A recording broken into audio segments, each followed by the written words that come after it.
Hello, ni hao. My name is Marissa. I'm a nutrition student at Benedictine University. Today I will be showing you how to cook some Chinese food. We're going to be doing sweet and sour pork. While I'm showing you how to cook, I'm going to teach you a little bit about their culture and how they actually eat the food.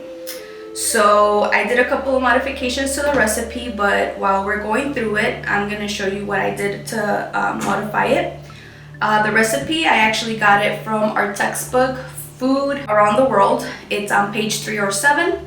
So let's get started. So for this recipe, we're going to be using some bell peppers, red and green bell peppers. Now the recipe only says to use green, but I wanted to do both. We're going to use some pineapple chunks. We're going to use some slices of celery and slices of carrot. We're gonna need some minced garlic, some chicken stock. We're gonna have some tomato paste, some soy sauce. Now with this one, I preferred low sodium instead of regular. Try to get away that sodium. We have red wine vinegar, we have white sugar, and we have brown sugar. Now, this recipe says that we're supposed to be putting some cornstarch with egg, drenching the pork, and then putting it in a deep fry. I did not want to do that just because I did not want to deep fry my food, but I did cook some of the pork so you could see the difference on it. So to start it, like I said, it says to drench it, but as you can see, this is the difference. So all I did was add salt and pepper and waited for it to be browned. So as you can see, it doesn't have that much stuff going on. And this is with the cornstarch and then the egg bath and then cornstarched again. And then with a little bit of canola oil. So I use this type of canola oil on it. So I have it already ready. So I'm going to show you it's already warming up. You're supposed to keep it warm. So I have it here ready to go. Alright, so after we finish with the pork, we're gonna start and stir frying the peppers. So we're gonna add that to the pan. Also the pineapple, the celery, the carrots, and the minced garlic. It's gonna smell really good in here once we're done. So this, we're supposed to stir fry it around 4 minutes. So once 4 minutes in, I'm going to check it out to see if it's good to go. If not, we'll leave it a couple of more minutes. In the meantime, I actually started cooking some rice so we could put it next to this sweet and sour recipe. And also, I'm getting ready some water so we could have it with some black tea.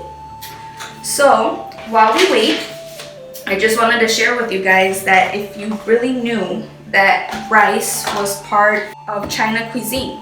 So depending on the region of China, it will be either rice or it could be other types of wheat that's going to be going according with the food. The primary utensils that the Chinese use when they eat is actually the chopsticks. It is said that if you leave the chopsticks on top of the bowl of rice, it is considered rude. Also, they consider barbaric if you eat with a fork and a knife. Chinese culture actually traditionally thinks that that is kind of going toward a war because they were using it as weapons. So please do not use a fork and a knife once you go over there. Also, in the Chinese meals, usually what they do, each individual has their own little bowl of rice. So we're gonna serve it in here. And then there are different separate bowls or dishes, a little bit bigger, where they have different types of starches, of vegetables, meats, where it's kind of like a family style for us, but with them it's called commuters. So what they do, each person will grab their own little chopsticks and they're gonna be rotating that plate and just one bite at a time. So yeah, germs are gonna be all over that, but it's within the family, so they did not care about that.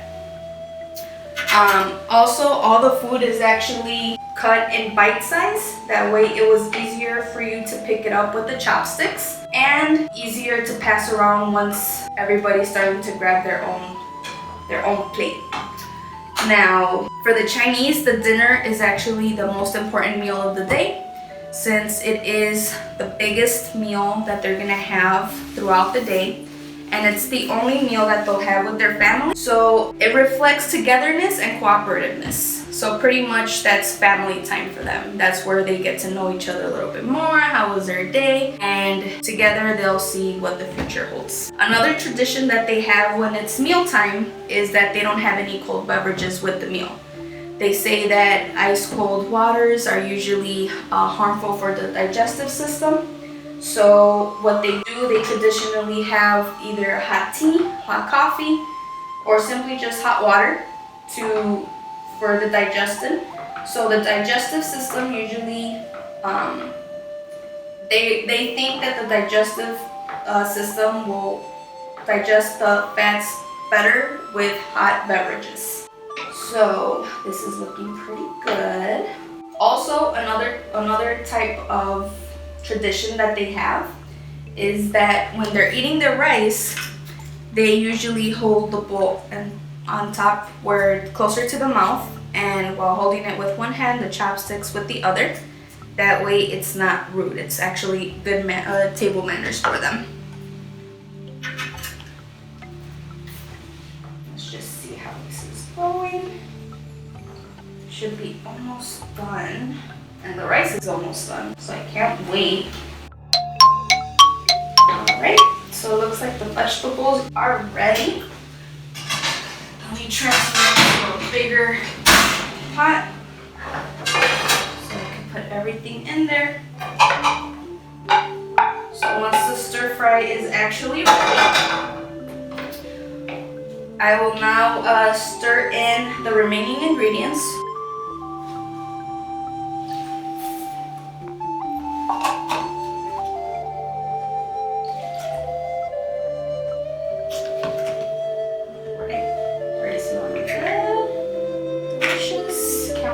Audience to try it out. Kudos to the cameraman. Another thing that caught my eye in the culture of the Chinese was that they don't eat a lot of meat. They eat more vegetables and grains other than meat. The reason was because some regions don't have that much animal product, so whatever part of China that they're on the coastline, of course they'll have more fish. In the dinner time when they actually cook meats, the fish, they usually leave it whole. That way when you're ready to pick your bite out, you'll just get a piece of that fish, and it will actually be considered a little bit healthier, since they don't fry it, they don't do anything with it. It's simply cooked with a little bit of herbs, and it will be shared with the whole family. Kind of interesting that they don't have their own plates. They just start picking and they don't care about germs like we do. That's good. They don't have that many sicknesses over there, and they have really good health care, so kudos to them. Alright. Lastly, for the recipe, we're just gonna add the pork with this, so it can consume all the richness of the other ingredients. Okay, so now I'm just gonna grab some rice so I can put it in the bowl. Alright, so here's the bowl of rice. Here is our black tea brewing.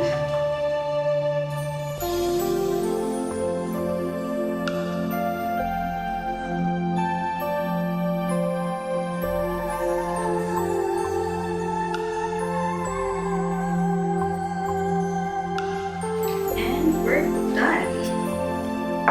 So this is the final dish of the sweet and sour. Doesn't it look good?